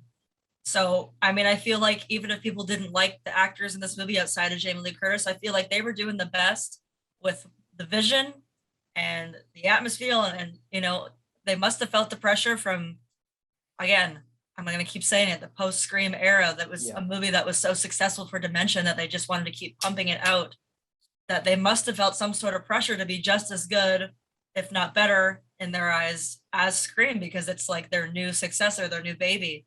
Yeah. So, I mean, I thought they did a really good job personally, but I can definitely see why people didn't, because it's just kind of the same run-of-the-mill acting they could have seen in a different movie at the same time. Do you think it's also valid about like the characters? Because I know that you said you kind of connected with these characters a little bit. Oh, the characters, yeah. You think the characters were? Do you think that's? I guess obviously, if that's a subjective opinion somebody has, that's fine. But is that something that, at least with any of the characters besides Will Brennan, is that something that you agreed? Is that something you agree with at all? Yeah, I mean, I feel like especially, I'm pulling up their names here. I guess you guys call him the kid from Jumanji, and Jodie Lynn O'Keefe. I feel like they can fall a bit flat at times. The characters, they don't really give too much. I mean, Jodie Lynn O'Keefe's death is really theatrical and really cool. It's really showy. But that was the goriest part. Yeah, her leg like hanging off halfway. I was like, oh my god. And even when she's discovered and she's got like, they turned on the light bulb is like inside of her torso and it's like flickering and sparking. That's the part that I felt like a Halloween kill, because Michael has that sort of artistic way of killing. But continue your point there. I mean, I can definitely see how maybe those other characters outside of Jamie Lee Curtis, Michelle Williams, and Josh Hartnett can sometimes fall a bit one-sided. There's not too much about them. It's kind of just enough to make you. I mean, I still like them as characters, but I feel like definitely the characters are kind of not awesome, I guess, in a way. Mr. Tice. Look, I'm a pretty big fan of Josh Hartnett, actually. Me too. There was that period where he was a teen idol, and I know that it was kind of easy to make fun of him there, just because of the movies he was in.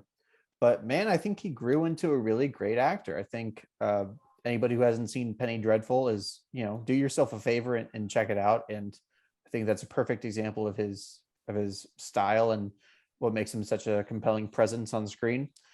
He's not that here. He's not, it's like the Kevin Bacon thing. Like, I mean, I'm not seeing what makes that person a star here, but I'm also seeing, I'm not surprised that this person went on to be a star. Yeah. I think it's really the problem of the movie's structure, though, because it really is just supposed to be a showdown of Laurie versus Michael. So there's not much room for other characters. So I don't think that Josh Hartnett is giving a bad performance or playing a bad character. He just doesn't have a place in this movie. I will say he is unbelievably mean to his mom. Okay. In a very casual way. He's like, and to think dad left you. So at least that adds to the believability factor, because some teenagers really are that shitty. And I know that, he comes from this kind of dysfunctional, kind of broken home in a certain way. But, it's really telling that when it's the showdown between Laurie and Michael, they make sure to get all the other characters out of there, which that was a good move. But it should have been really focused on being a showdown with Laurie and Michael, but no, they still had to set up bodies for Michael to kill. So, I mean, again, the Jumanji kid, his girlfriend, they have no purpose here. Not even Michelle Williams. And that pains me to say it because, I love Michelle Williams. And her very thin eyebrows in this movie. Yeah. She kills it. I think she's charming here. She could have been a good final girl in another movie, but this is Jamie's movie. This is Jamie Lee Curtis's movie. I completely disagree with audiences here. Everybody gave the exact performance that they were hired to give, and did the best that they could with the script that they were given and the direction that they were given. And I can't say I have any more complaints about those characters or those actors. So as much as I want to validate that the audience has a right to feel that way, I completely disagree with them here. And it seems like we all pretty much disagree with what they're saying here. There's some points that they have, but the thing is, right, that this came out in an era of horror, which is still kind of going on, where these slasher movies were populated by actors who looked good better than they acted. Well, like Victoria said too, post Scream 2 is also like a really big deterrence that people have with this movie. Truthfully, we try to only cover a few points in this section to keep it relatively brief, and those are the points that we had.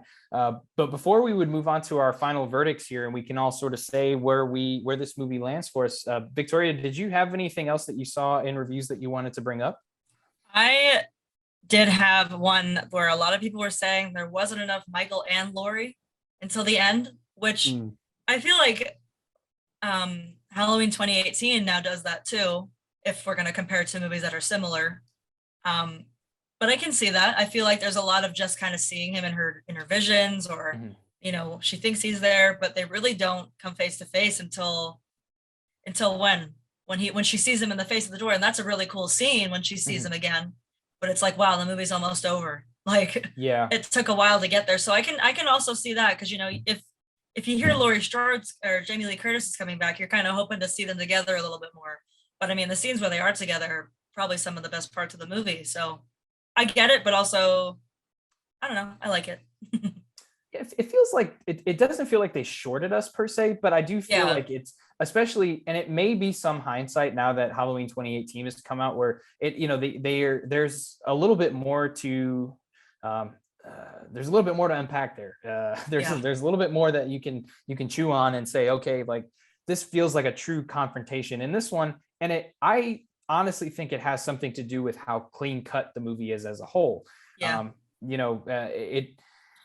It's not as graphic, it's not as brutal, and with that, the confrontations that we get are, as Gabe has alluded to earlier, they're not as final girl versus killer as opposed to hero versus villain. And I think that's a big difference between horror and other genres, rather, where in an action film or a drama film that has that dynamic, that's sort of the point. You have the hero and you have the villain, and it's a much different showdown than a final girl versus a killer.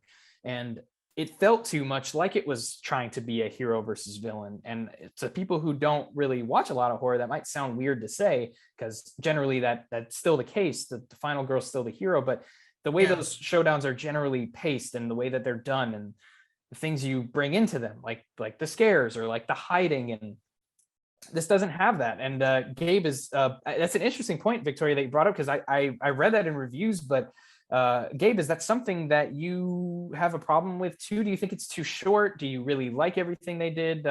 What's your take on that? No, it's not a problem. If it were, people would complain or make the same complaint about Halloween 2018, which they don't largely. What the problem is that there's no real buildup. There's no sense of buildup to that confrontation. That goes back to what I call a lack of atmosphere, a lack of tension. The best this movie can do is just kind of put Michael on screen for a second. She turns around, oh, it's Adam Arkin, shit like that. So because of the lack of a proper buildup, and this is what fans came for, this is what they're waiting for. They're just watching a movie that aren't, it's not hitting the beats they wanted or expected. It's not capturing the tone. It's not capturing the spirit, and it's not even trying. So I feel like that's where the complaint really is, because I mean, in all of these movies, the confrontation between the final girl and the killer is always in the last 30 minutes. Right. That's not unique to this movie. What is different is the context surrounding it and the build up to that moment. Yeah, and it feels like only one part of that or I guess two parts of that confrontation truly feel special. And it's, plays into what's happening on screen. And it's what Victoria highlighted there with the meeting at the door, where they have that stare down for a second. And then it's the end shot, where she just knocks his head off with an axe. So those are really, and that's not even him. That's a paramedic that got his throat crushed. So no, but those are really the only two parts of the confrontation that feel anything like a Michael versus Laurie and have any weight to it. So I can see that criticism. It's not one that I'm going to say detracts from my experience watching. It's not something that I'm going to raise up as a problem. Like, oh yeah, that's, that makes the movie lower. It lowers its rating for me. It doesn't do that. But it's a fair criticism from audiences. I could see how somebody would be disappointed by what we got, because it doesn't feel as special. So great point that you brought up there, Victoria, because that's I didn't even think to include that. That's really good.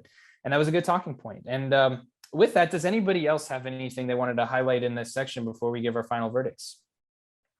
I don't think so. Not me. No, I've said my piece. Cool.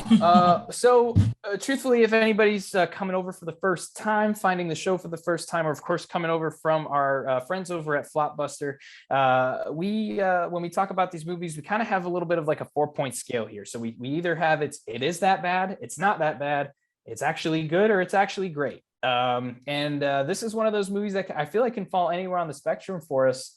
depending on anything that we've talked about so far and emotions that we have tied to it. So Mhm. Victoria, I'd like to start with you here. I guess where would you give it as far as like on our rating scale? And do you have any final words you want to say about the film? Definitely the 3, where it's actually good. I feel like in terms of watchability of the entire series and the entire franchise, this is one of the ones that I can get all the way through. Like sometimes I'll put on some of the other ones and I'm like, oh my God, they still have to do this. They still have to get to this. And maybe it's nostalgia, like I'm sure it is for all 3 of us being born in 1998. But Yeah. I just enjoy this one. I feel like it is fun. Again, I feel like it is one that comes on AMC every single year because I think it also falls down to it's one of the ones they have the rights to. um, yeah, I don't know. I have it. It's actually good. I wouldn't say it's great, but it's definitely not a bad movie in my opinion. Excellent points and excellent words to close out a film that you picked. And we thank you again for picking it here. And Mr. Tice, where does I'm laughing because I know when you talk about stuff, I'm just too, we've known each other for a long time now, but I Yes. want to hear your final thoughts and your final verdict. So let me preface this because I think everything that Victoria is saying is valid, and I can appreciate it from that perspective of the entertainment value.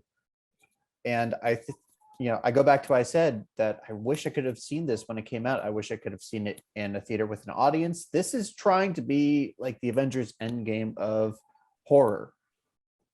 But I don't love Avengers Endgame either, right? Because I'm more about rewatchability. I'm more about kind of like shelf life and pushing things forward. So unfortunately, I do have to say that I think a 2.9 is very accurate. I think it's that bad. You gotta remember, that's not a crazy low score. That's higher than most of the Halloween movies. I mean, it's a well-made movie. Jamie Lee Curtis, she doesn't carry it exactly, but she's the reason we're here, and she delivers. If this movie was just trying to fit in with the rest of the franchise, if it was trying to capture the spirit of the original, I think it would have that resonance with me. I think it would stay with me. Unfortunately, I find most of it to be forgettable, and I think the final confrontation borders on slapstick more than it does, defeating this evil. So yeah, unfortunately, I haven't budged on this. It is that bad to me. Yeah.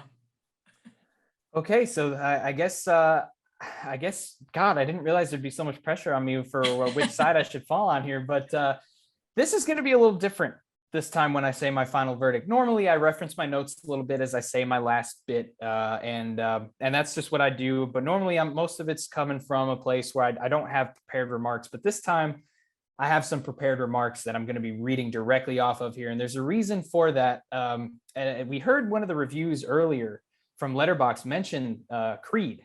Now, Creed, this song, a Creed song does appear at the end of the credits here.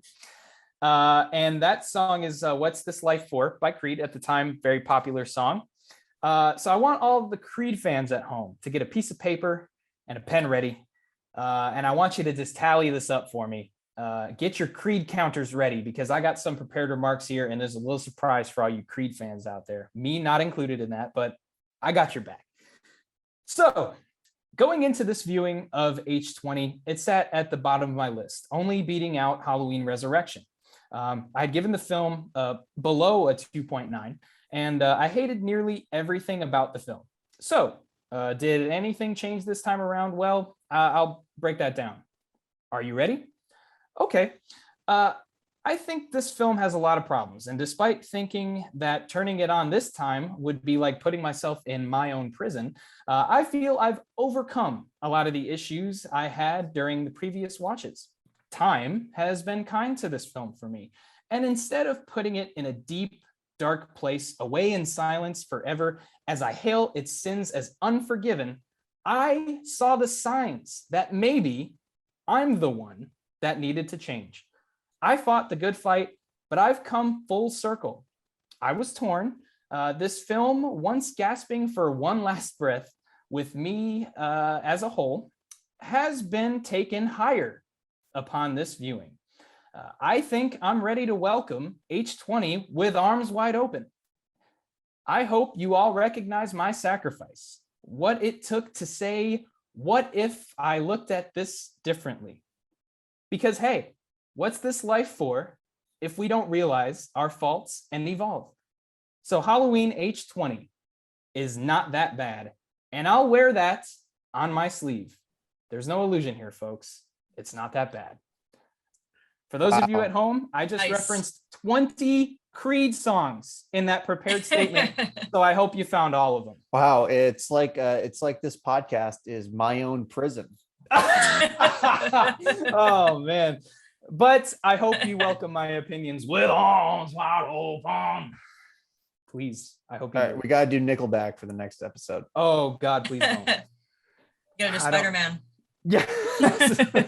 Oh man, Spider-Man or the Steve Austin starring The Condemned from 2005. But yeah, we've all landed in different spots in this episode, which I think is really interesting. Victoria's saying it is actually good, me not that bad, and Gabe it is that bad. And I think that's a really interesting take, because one thing we brought up in this episode is we were all born the same year, couple months from each other, all of us. So March.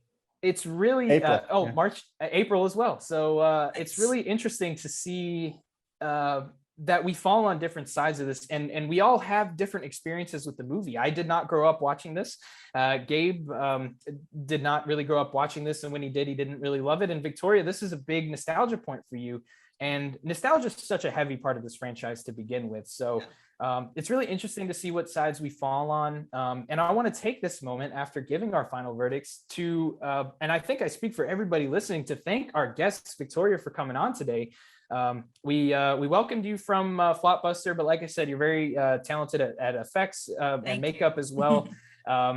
Anything that you want to plug before we start heading off the show? Well, first of all, thank you for having me. It was fun. I liked it a lot. Well, Flopbuster, like Connor was mentioning, we go live every single Thursday, and more recently, we have a new Tuesday show. Right now, it's my favorite scary movie, or I guess it's my favorite horror movie. Girl, I don't even know the title. Well, if you get fired from Flopbuster, you're welcome. We'll know what happened. That we're starting right now. You can watch the last episode, which actually had Not That Bad on it, and we talked about Rob Zombie's Halloween 2. This coming Tuesday, we're going to have Good Real Hunting on to talk about The Conjuring. And yeah, I think it's something we're going to continue on. But yeah, we're actually going live right after this. Not that it'll matter because this is going to come out later. Right, yeah. But if you happen to be listening to this on a Thursday, come watch us, 7:05 p.m. PST every Thursday. Yes, and for our listeners who've been keeping up with our show does release on Thursday mornings, or in some cases, depending on where you are, Thursday afternoon. So if you're listening to this, yeah, you're gonna have a fun time and listening to people talk about movies, because you can head right from our show at 7:05 Pacific, 10:05 Eastern, and the 9:05 Central to watch Flopbuster every Thursday. They're at usually around the same time on Tuesdays for My Favorite Horror Movie, and they're gonna continue their Tuesday show. From here, they have a lot of exciting guests. They've had big YouTuber Cody Leach on there so far. And like I said, guys, I say this every time we talk about Flopbuster on the show. Truly one of my favorite things to keep up with, and one of the things that really entertains me. And if you go there, you're going to see Not That Bad in the comments, most likely, because I'm there all the time. And the reason it's not that bad is because my personal account is still blocked by Tony. So thanks, Tony. Is it really? But besides that, by the time that you're hearing this, there are several new episodes of Flopbuster's My Favorite Horror Movie series. We were on there covering Rob Zombie's Halloween 2, myself and Gabe together. So please check that out and check out their channel, subscribe. They're also on Twitter at FlopbusterYT, and they are on Facebook as well. So please go and engage with them. But they're not the only ones. We are also on social media. So if you like our show and you subscribe to our stuff, head on over to Twitter and follow us at Not That Bad. M as in movie, P as in podcast. On Facebook and Instagram, just search at Not That Bad Pod. Come interact with us. Come have some fun. We try to post some teasers for future episodes, and all our announcements are there. And so without further ado, I think that covers, everything that I have to shill on this part of the show. So Gabe, why don't you take us out, buddy? All right, guys. Well, this has been another really fun episode, and it's my favorite type of episode where we all have our different perspectives and opinions, and that's always the most exciting part. And that's really the heart of this show, is talking with other people who don't necessarily agree with you, right? But finding a lot of fun and humor in those conversations. So if you like this movie, or if you don't like this movie, this is still the podcast for you. And I can't wait to keep bringing you guys episodes. We got a lot of great stuff planned. So Big stuff coming. without much ado. Oh my God, I'm so terrible at closing stuff out. Not much to do. It's funny Until that we make next you time, close out. folks. Yeah. There you go. You guys gotta Until use next that time, now. folks. All right. Until much ado, I'm Gabe, I'm Connor. and this is Not That Bad, signing out.